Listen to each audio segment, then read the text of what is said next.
मैं अपने सभी स्टूडेंट्स का अपने ई क्लासरूम में वेलकम करता हूं।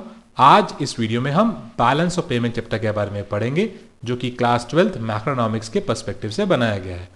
ये इस पर्टिकुलर चैप्टर का सेकंड पार्ट है। तो जो मेरे नए व्यूअर्स हैं, मैं उन्हें सजेस्ट करूंगा कि इस चैप्टर को पढ़ने के लिए पहले वो इसके फर्स्ट पार्ट को जरूर रिव्यू करें, जिसका लिंक आपको इस वीडियो के डिस्क्रिप्शन बॉक्स में मिल जाएगा। तो चलिए जानते हैं आज हम क्या पढ़ने वाले हैं। जैसा कि आप जानते हैं कि ऑलरेडी हम पहले वीडियो के अंदर बीओपी क्या होता है उसके बारे में डिस्कस कर चुके हैं, और बीओपी का स्ट्रक्चर कैसे होता है उसके बारे में डिस्कस कर चुके हैं। आज हम कंपोनेंट्स ऑफ बीओपी के बारे में पढ़ेंगे इस पर्टिकुलर वीडियो में। कंपोनेंट्स ऑफ बीओपी में हम बीओपी अकाउंट्स के दो अकाउंट्स, जो कि करंट अकाउंट और कैपिटल अकाउंट, इसके ऊपर डिस्कशन करेंगे और उनके कंपोनेंट्स जानेंगे कि उनके कौन कौन से कंपोनेंट्स हैं जो इन अकाउंट्स के अंदर इंक्लूड किए जाते हैं। तो चलिए समय ना व्यतीत करते हुए चलते हैं इस टॉपिक पे। BOP account, balance of payment account, को हम दो अकाउंट्स में डिस्टिंग्विश कर सकते हैं।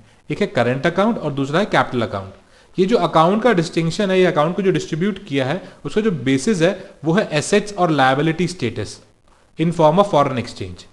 अगर कोई भी ट्रांजैक्शन हमारी कंट्री कर रही है with rest of the world, और उस वो ट्रांजैक्शन हो सकता है रिसिप्ट ऑफ मनी हो सकता है, पेमेंट ऑफ मनी हो सकता है, यानी कि receipt of foreign exchange, payment of foreign exchange.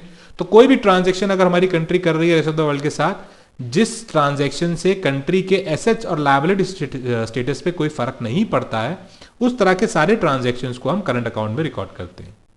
इसके विपरीत कोई भी ट्रांजैक्शंस जो कि ऐसी की जा रही है डोमेस्टिक कंट्री द्वारा with the rest of the world से, जिसका इंपैक्ट पड़ेगा हमारे कंट्री के एसेट्स और लायबिलिटी स्टेटस पे। अब एसेट्स और लायबिलिटीज क्या हैं, जिनको हम ऑलरेडी गवर्नमेंट बजट में पढ़ चुके हैं। एसेट्स और लायबिलिटीज क्या है, तो उन पे मैं डिस्कशन पे नहीं जाऊंगा फॉर हमारे students of humanities and commerce, दोनों स्टूडेंट्स के लिए। तो एसेट्स और लायबिलिटी स्टेटस को जो इंपैक्ट करे वो कैपिटल अकाउंट, और जो ना करे जो ट्रांजेक्शन, वो करंट अकाउंट। तो यहाँ क्लैरिफाई हो गया कि करंट अकाउंट क्या है, कैपिटल अकाउंट क्या है। अब सेपरेटली दोनों अकाउंट्स के फॉर्म्स और कंपोनेंट्स को जानेंगे इंडिविजुअली।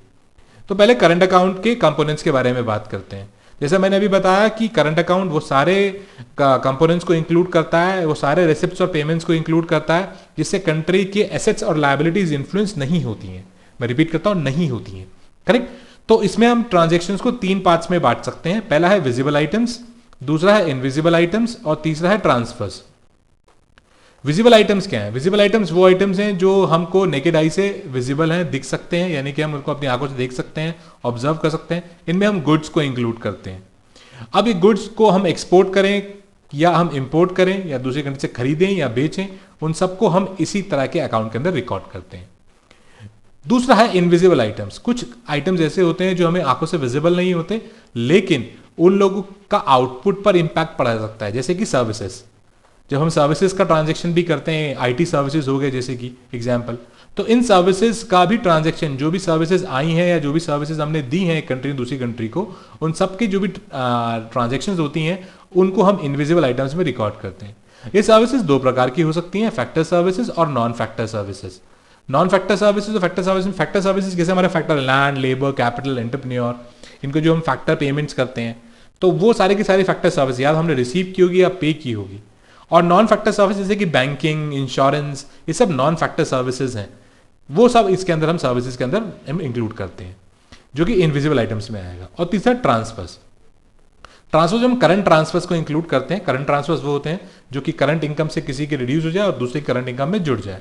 इसमें हमने जो लिया है वो है यूनिलेटरल ट्रांसफर्स, यानी कि एक तरफा ट्रांसफर्स। जो ट्रांजेक्शन एक तरफ से एक ही तरफ जाती है, यानी कि जो वन वे ट्रांजेक्शन होती हैं, उन्हीं को हम इसमें इंक्लूड करते हैं। तो अगर ब्रॉडली देखें तो करंट अकाउंट के भी दो पार्ट्स हो सकते हैं। एक है क्रेडिट साइड और दूसरा है डेबिट साइड।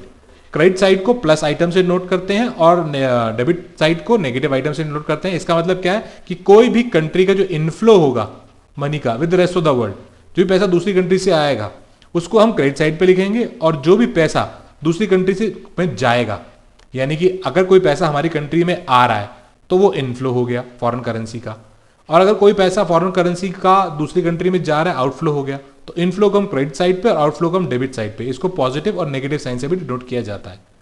तो सबसे पहले हम इसमें इंक्लूड करते हैं गुड्स को, विजिबल आइटम्स को। तो एक्सपोर्ट ऑफ गुड्स, जब आप दूसरी कंट्री को अपना सामान बेचेंगे तो वो आपको पेमेंट देंगे, तो वो पेमेंट आपकी कंट्री में इनफ्लो लेके आएगा फॉरेन करेंसी का, तो इसको क्रेडिट साइड पे डाला गया। इसके विपरीत इंपोर्ट ऑफ गुड्स, अगर आप किसी कंट्री से सामान मंगाते हैं तो उनको आपको पेमेंट करना पड़ेगा, तो फॉरेन करेंसी का क्या होगा, आउटफ्लो होगा। ये export of goods minus import of goods हमारे ट्रेड बैलेंस को रिफ्लेक्ट करता है, इसको बैलेंस ऑफ ट्रेड भी बोलते हैं, करेक्ट। तो बैलेंस ऑफ ट्रेड क्या है? Export of goods minus import of goods. अब ये पॉजिटिव भी हो सकता है, नेगेटिव भी हो सकता है और बराबर भी हो सकता है। तो ये विजिबल आइटम्स कवर हुए हमारे।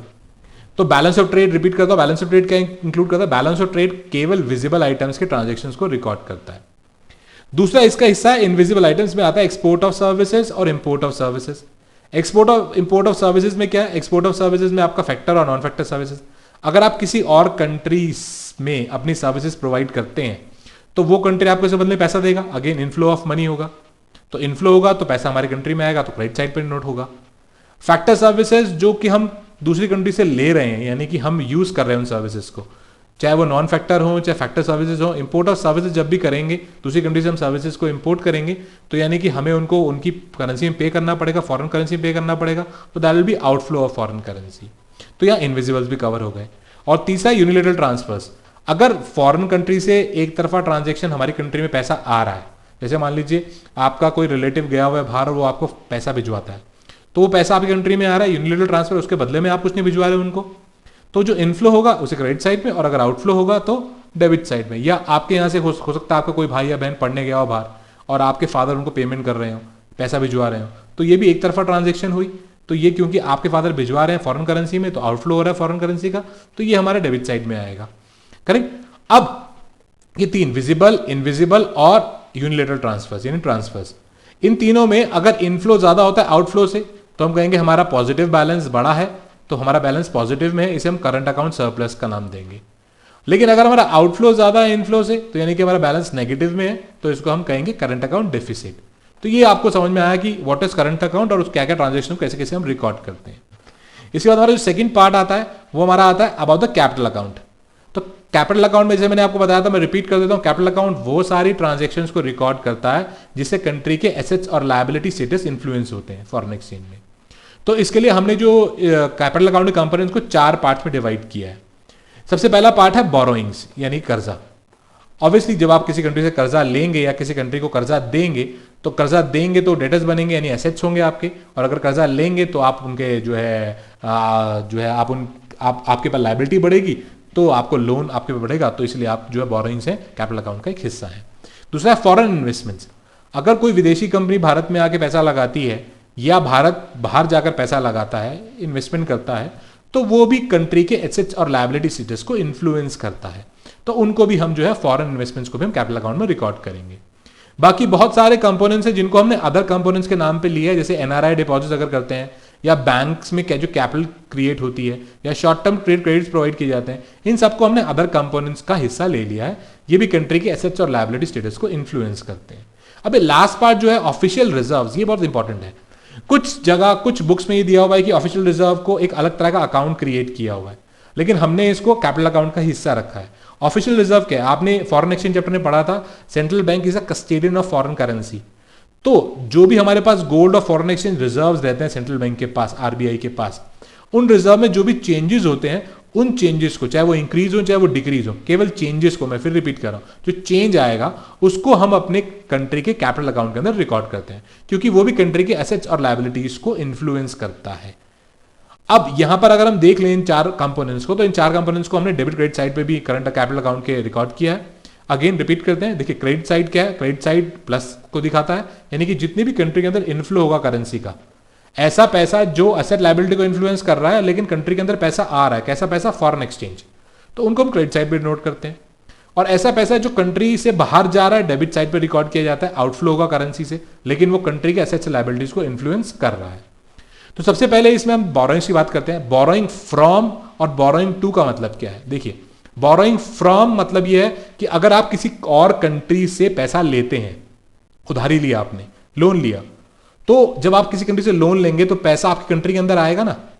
भाई मेरे को जरूरत थी, मैंने लोन लिया, जैसे हमने 1991 में लोन लिया था वर्ल्ड बैंक से, ठीक है, तो वहां पर हमारे पास कंट्री में पैसा आया, तो इसको बोलेंगे borrowings from rest of the world, ठीक है। और अगर हम किसी कंट्री को पैसा दे रहे हैं लोन के तौर पर, ठीक है, तो उसको हम बोलेंगे borrowings to rest of the world. अब आप बोलेंगे सर हम दे रहे हैं तो हमारी एसेट्स बन रही हैं, तब डेबिट साइड पे क्यों? मैंने आपको पहले ही बताया था कि यहां पे हम देख रहे हैं पैसा आ रहा है कि जा रहा है। जब आप दे रहे हैं तो पैसा जा रहा है, आउटफ्लो हो रहा है, और आउटफ्लो हो रहा है तो वो आपके डेबिट साइड पे आएगा। और यहाँ पे आपकी लायबिलिटीज बढ़ रही हैं, फिर भी आपके पास तो पैसा आ रहा है, फॉरेन करेंसी आ रही है, तो उसको हम इनफ्लो है तो इसलिए क्रेडिट साइड पे आएगा। करेक्ट। अभी जो बोरोइंग्स है आप दो प्रकार से कर सकते हैं, एक है एक्सटर्नल कमर्शियल बोरोइंग्स और दूसरा है external assistance. External commercial borrowings और एक्सटर्नल असिस्टेंस में क्या फर्क है? एक्सटर्नल कमर्शियल बोरोइंग जो है वो आपको मार्केट रेट पे जो एक्सटर्नल मार्केट से आपको लोन मिलता है, और एक्सटर्नल असिस्टेंस में क्या होता है कि आपको थोड़ा कंसेशन रेट पे जो है लोन मिल जाता है। यही दोनों डिफरेंस है, पर दोनों एक तरह के लोन के ही पार्ट है, बोरोइंग्स के ही पार्ट है। दूसरा जो हमारा हिस्सा आता है वो है foreign investment, investment from rest of the world, investment to rest of the world. यहाँ पे investment from rest of the world का मतलब क्या है कि आपने रेस्ट ऑफ द वर्ल्ड यानी कि बाकी विश्व से आपने जो है आपकी कंट्री के अंदर पैसा आके लगा रहे हैं, तो यह है investment from rest of the world. अब इसमें दो आते हैं, FDI foreign direct investment and FII foreign institutional investment. Foreign direct investment को हम ग्रीनफील्ड इन्वेस्टमेंट भी बोलते हैं, क्योंकि यहां पर आकर प्रोडक्शन एक्टिविटी में डायरेक्टली इन्वेस्ट किया जा रहा है। और फॉरेन इंस्टीट्यूशनल इन्वेस्टर क्या होता है? जो आपकी कंट्री के ऑलरेडी स्टॉक्स में पैसा लगाते हैं, यानी कि ऑलरेडी कोई कंपनी यहां पे चल रही है उसके अंदर इन्वेस्टमेंट करते हैं, उसके स्टॉक्स में इन्वेस्टमेंट करते हैं। तो दोनों फॉर्म में जब भी कोई कंट्री फॉरेन कंट्री इंडिया के अंदर इन्वेस्टमेंट करेगी, आपकी डोमेस्टिक कंट्री में इन्वेस्टमेंट करेगी, तो वो पैसा आपका रेस्ट ऑफ द वर्ल्ड से भारत के अंदर आ रहा है, तो उसको हमने रिसीव किया, यानी कि वो आपका क्रेडिट साइड पे आया। और ऐसे ही अगर हम बाहर पैसा लगा रहे हैं, फॉरेन डायरेक्ट इन्वेस्टमेंट, हमारी कंट्री से कोई व्यक्ति बाहर पैसा लगा रहा है, तो पैसा हमारी कंट्री से पैसा जा रहा है, तो उसको हम डेबिट साइड में इंक्लूड करेंगे, क्योंकि वो आउटफ्लो ऑफ फॉरेन करेंसी है। अदर कंपोनेंट्स, रिसिप्ट्स और पेमेंट्स को हमने जो है अगेन रिसिप्ट्स, अगर अदर कंपोनेंट्स में हमारे पास पैसा आया तो उसको हम क्रेडिट साइड पे दिखाएंगे, और अदर कंपोनेंट्स में पैसा गया तो उसे हम डेबिट साइड पे दिखाएंगे, वो पैसा जो असेट लायबिलिटी को इन्फ्लुएंस कर रहा है। अब इसमें जो लास्ट पार्ट है बहुत इंपॉर्टेंट है, ये आपको देखने में थोड़ा रिवर्स लगेगा, पर आपको समझने का है कि हमारा जो एक करंट अकाउंट कैपिटल अकाउंट का बैलेंस होता है वो हमेशा हमें जीरो के बराबर होता है, तो उसको बैलेंस आउट करने के लिए हम ऑफिशियल रिजर्व्स का यूज करते हैं। इसके बारे में मैं अपनी नेक्स्ट वीडियो में बात करूंगा, जब मैं इनके बारे में डिफरेंस और इसके रिलेशंस को बताऊंगा। पर अभी आपको समझना है कि अगर आपकी फॉरेन एक करेंसी का रिजर्व जो है वो डिक्रीज होते हैं, अगर फॉरेन करेंसी के रिजर्व डिक्रीज होते हैं तो वो आप क्रेडिट साइड पे नोट करेंगे। आई रिपीट, अगर डिक्रीज होते हैं तो आप क्रेडिट साइड पे नोट करेंगे, और अगर इंक्रीज होते हैं तो आप डेबिट साइड पे इंक्लूड करेंगे। करेक्ट। इसका जो पर्पस है वो पर्पस ये है कि आपको जो है अपना बीओपी बैलेंस में करना है, इसलिए जो पैसा आया और इसको अलग तरीके से ट्रीट, असेट और लायबिलिटी में भी अलग तरीके से ट्रीट किया जाता है। क्लियर? आई होप इस जो क्रेडिट साइड है और डेबिट साइड है वो आप क्लियर हो गया होगा। इसके बाद अब अगर आपका जो नेट बैलेंस है, अगर आपका इनफ्लो बड़ा है आउटफ्लो से, अगर आपकी कंट्री के अंदर पैसा ज्यादा है और पैसा जो है बाहर कम गया है, तो पॉजिटिव बैलेंस है तो हम बोलेंगे कैपिटल अकाउंट सरप्लस। और अगर आपका इनफ्लो कम है आउटफ्लो से, तो इसका मतलब आपकी करेंसी से पैसा बाहर गया है, तो उसको नेगेटिव बैलेंस को हम बोलेंगे कैपिटल अकाउंट डेफिसिट। अब क्योंकि balance of payment account capital account और करंट अकाउंट दोनों से मिलकर बनता है, तो इनके क्या रिलेशंस हैं और इनके क्या आउटकम्स हैं कि कैसे बैलेंस होता है, इसके बारे में अपनी नेक्स्ट वीडियो में बात करेंगे। आई होप इस वीडियो को देखने के बाद आपको करंट अकाउंट और कैपिटल अकाउंट दोनों कंपोनेंट्स को क्लियरली समझ में आया होगा। Thank you for watching my video.